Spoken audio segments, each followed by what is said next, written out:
Hey guys, it's Alexi here. I wanted to give you guys an update to let you know what's been going on with everyone here at Ballard Creek. We have had quite a busy 9-10 months since I think our last video. The highs and lows of having animals on the farm. Unfortunately, we had an issue with our chickens. We'd had about 15. They were doing great. They were laying eggs like crazy. And all of a sudden, one by one, we started to see them disappear. Some, we would open up the chicken coop and we found them dead. We didn't really see sign of like just certain animals, what kind of animals could be taking it, but we knew something was coming in and taking these chickens. So we thought maybe fox, maybe a raccoon. We weren't sure, so we had Lou install a camera on the end there of the chicken coop just so we could hopefully capture to see what is taking our chickens and what's going on.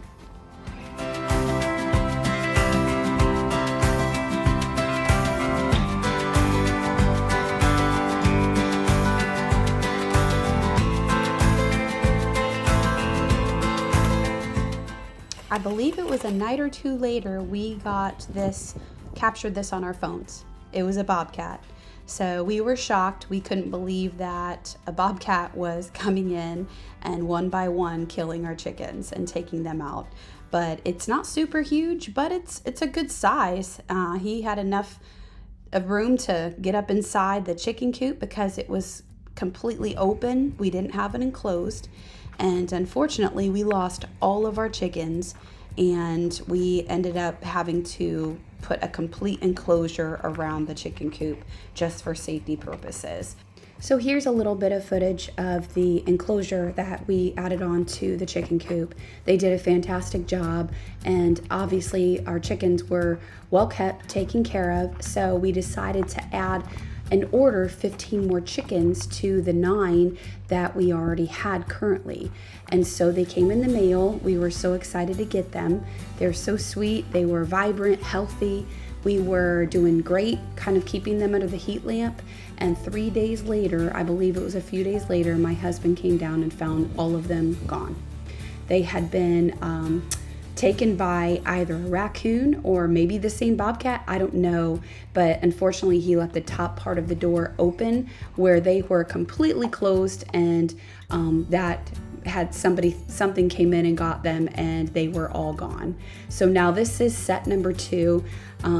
So you want to talk about being so upset by the first set being gone. These guys just come, and as healthy as they were were gone again. So we do have a third set coming, and hopefully this is a lesson of we will literally be doing whatever we can do to raise these chicks up. We're going to actually put them in our garage until they're ready to go in this enclosure, this chicken coop, because that garage, there's nothing that's going to get inside our garage. And that's exactly what we did with our first set, and those were able to be raised really, really good and healthy and safe from the outside environment. But again, it's one of those things that you live on a farm, you have to live and learn, but you got to be smart, and we really have to pay attention to making sure that the outside, whatever it is out there, is not going to get these little guys that are trying to grow and thrive. So just an update on that. So if anyone is ever looking to do chickens and you do live far out, just be aware of stuff like that, because we had no idea. And now the cool thing is the 9 that we do have from the second set, they're starting to lay eggs. So we have several that we have found, and we're really, really excited. So here's a few more clips of just what's been going on around the farm. And thank you so much for just following along with us.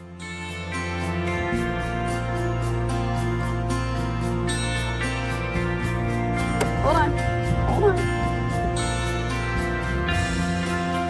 Hey, girls. Layton, what do you think? You're doing a great job. Oh, you're such a good farmer, Layton. Aren't the chickies getting big? Yeah, we're going to take care of these guys.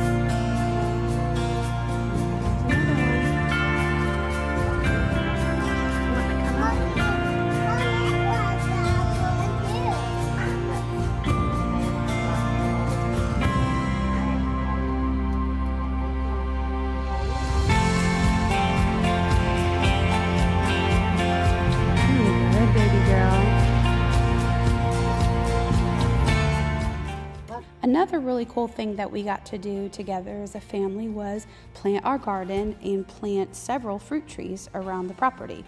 We ordered some apple trees, peach trees, cherry trees. We also have some thornless blackberry bushes. I don't think we've ever done those before. We've done blueberries. I believe we might have done raspberries in the past when we lived in Ohio, but I don't remember ever doing thornless blackberry.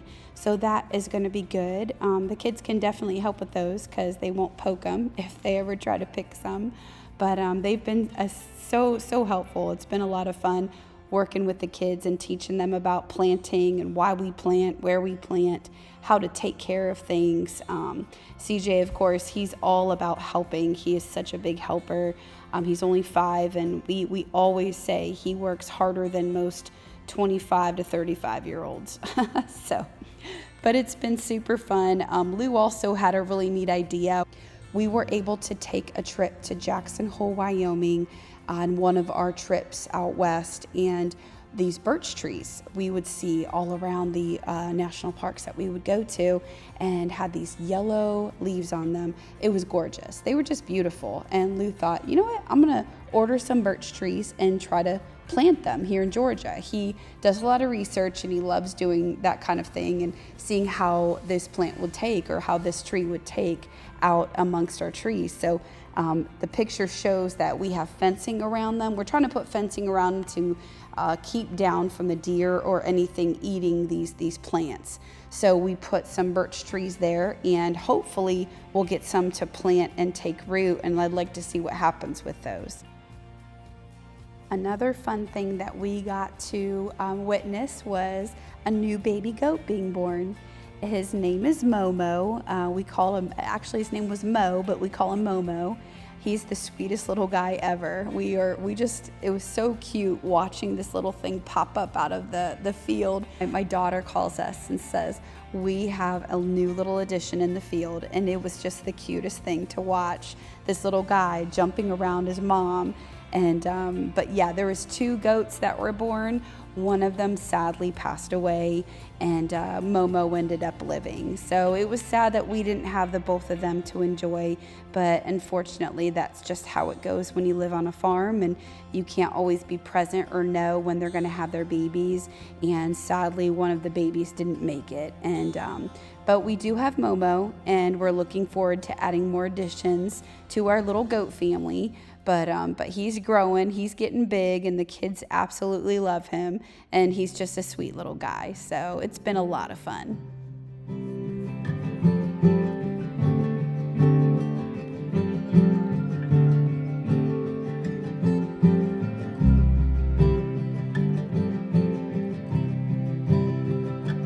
Hey, Johnny.